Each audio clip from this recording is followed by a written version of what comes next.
এতেও গর্বিত মিশরীয়রা। কোচ পাচ্ছেন দিলকুশ সেলো।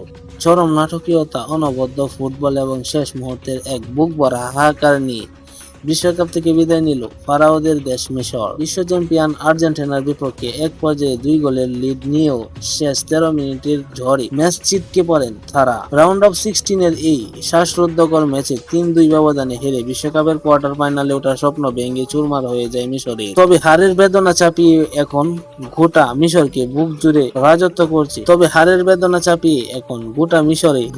রাজত্ব করছে তাদের ফুটবলারদের বীরত্বগাথা পারফরম্যান্সের গৌরব। আমেরিকার আটলান্টায় অনুষ্ঠিত এই ম্যাচের শুরুটা ছিল মিশরের জন্য রূপকথার মতো। ম্যাচের প্রথমার্ধে ইয়াসির ইব্রাহিম, দ্বিতীয়ার্ধে মোস্তফা জিকুর দুর্দান্ত গোলে 2-0 ব্যবধানে এগিয়ে ইতিহাস গড়ার পথেই হাঁটছিল মিশর। এমনকি প্রথমার্ধের কোচ লিওনেল মেসির পেনাল্টি শট ঠেকিয়ে দিয়ে গ্যালারিতে উল্লাসের জোয়ার বয়ে দিয়েছিলেন মিশরীয় গোলরক্ষক মোস্তফা সোবাই। কায়রো, গিজা কিংবা আলেকজান্দ্রিয়ার ক্যাফে ও রাস্তায় জড়ো হওয়া লাখো মিশরীয় ভক্ত তখন কোয়ার্টার ফাইনালে স্বপ্ন দেখতে শুরু করেছিলেন। কিন্তু ম্যাচের 79 মিনিটে ক্রিস্টিয়ানো রোমেরো গোল দিয়ে আর্জেন্টিনার প্রত্যাবর্তনের গল্প শুরু হয়। এর মাত্র 4 মিনিট পর জাদুকরী ছন্দে সমতা ফেরান লিওনেল মেসি। আর খেলা শেষের ঠিক আগ মুহূর্তে এনজো ফার্নান্দোজের করা জয়সূচক গোলটি স্তব্ধ করে দেয় পুরো মিশরকে। এই নাটকীয় পরাজয়ের পর মিশরীয় সমর্থকদের মধ্যে কান্নার পাশাপাশি রেফারিং নিয়েও তীব্র ক্ষোভের সৃষ্টি হয়েছে। ভক্তদের অভিযোগ, ম্যাচের এক পর্যায়ে অধিনায়ক মোহাম্মদ সালাহকে ফাউল করা হলেও রেফারি সেটি